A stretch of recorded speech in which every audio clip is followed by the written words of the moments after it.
Alright, let's do this one last time. On June of 2016, these pictures took the internet by a storm. The caption read, "The man of God, Prophet Penuel, demonstrated the power of God by running over two members of the congregates. He commanded both of the members to lay down and he drove the car over them. By amazement, the two members stood up and began to dance and praise God." Later that evening, however, one of the members who the pastor ran over started feeling something leak in her stomach. When the pastor was made aware of the situation, he objected the idea of her being taken to the hospital and insisted that she only needed prayers. 1 hour after the whole debacle, the woman passed away. And that is just one of the many instances where these questionable men of God cost the lives of their cohorts. The greatest enemy of man is ignorance.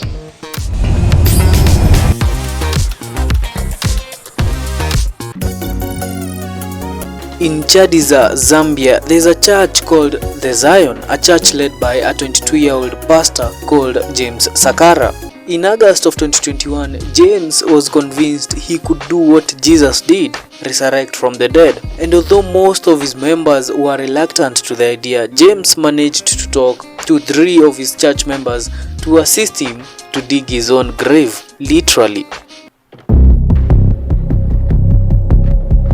The 3 then tied his hands together and buried him alive. His last words were, "Do this in the memory of me," a direct quote from Luke 22:19. James remained there for 3 days. Upon returning to dig the grave, with the 3 expecting to find it empty, his congregation discovered his lifeless body. Without still giving up, his members attempted to conduct spiritual rituals to resurrect him, but when it failed, they had to come to terms that their master had exited this life.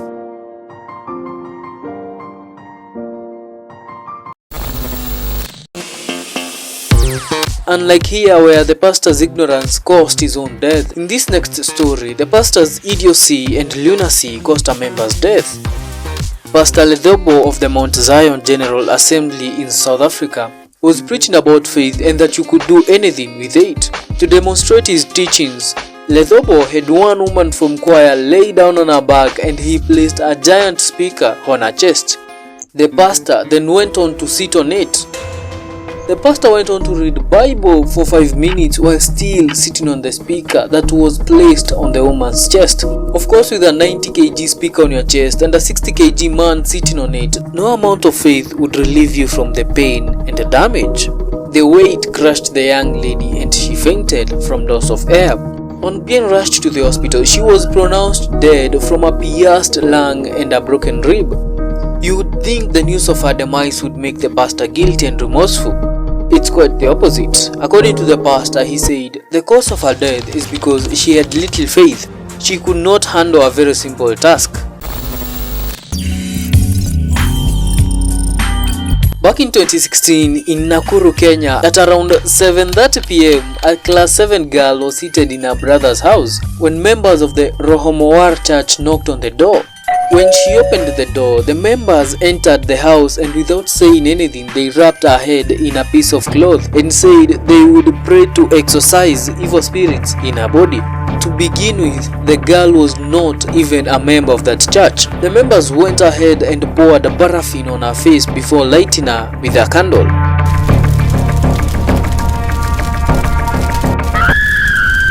In pain and agony, the girl cried and told them that she was burning.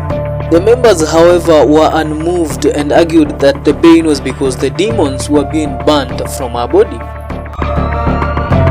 When she was eventually rushed to the hospitals, the doctors discovered that she was 1 month pregnant, an information she never knew.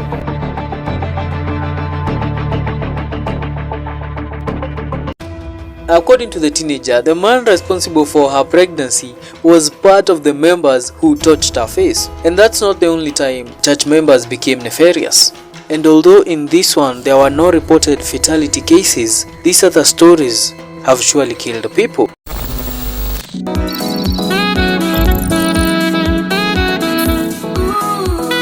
hospital in Murang'a County received an emergency call that there is a sick woman in the village. 911, what's your emergency? The hospital with immediate effect sent an ambulance, and in no time the woman was brought into the medical center. The woman was heavily pregnant. However, a few minutes later, church members walked in the hospital, claiming they had come for their fellow church member and forcefully took her out of the hospital. The reason behind the comical behavior is because the members do not believe in modern hospitals, rather they believe in the power of the healing by faith. The church members took her home to deliver. A few days later, the church members released a statement that the woman they had forcefully taken from the hospital is dead. Members of the community say that the promiscuous behavior of the church members has lost lives of 6 people. Hawa watu hawaendagi hospitali, lakini ng'ombe ikigojeka wanaitanga daktari. Let's move from Kenya and go to South Africa. You have probably seen this story. On Sunday of February 24th, 2019, Hallelujah Ministries members were in for a treat. This is what went down. A body inside a coffin was brought to the church. The man is alleged to have died on Friday, and his body was being transported to Zimbabwe when his grieving family decided to pay a visit to the church, a decision which proved to be instrumental. When the pastor, Alph Lukaku, laid hands on the body in the coffin, the man, if you can believe it, sat up and asked for a plate of food. The whole fiasco was live streamed in the pastor's YouTube page. If you think this story sounds too good to be true, you are not the only one.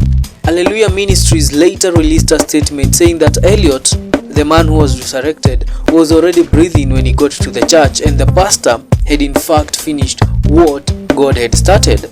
Elliot's employer, Vincent, was shocked to see his employee dead and went on to order him to come back to work. One of the employees came to my office and told me Brighton had died and showed me a video.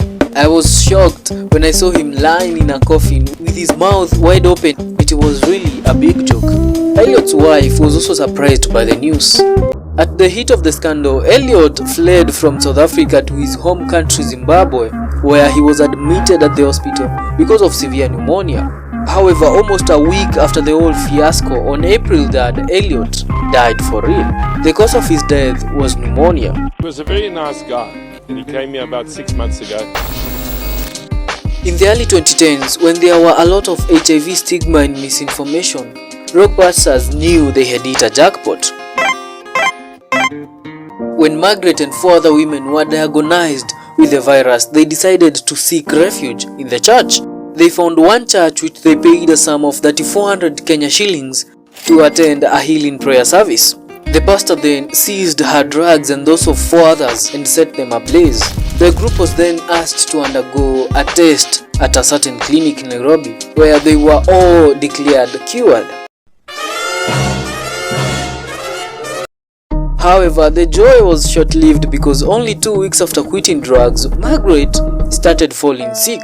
When she was tested at a different clinic, she was still HIV positive and it had worsened. Turns out the clinic the pastor had taken them had deliberately given them false results.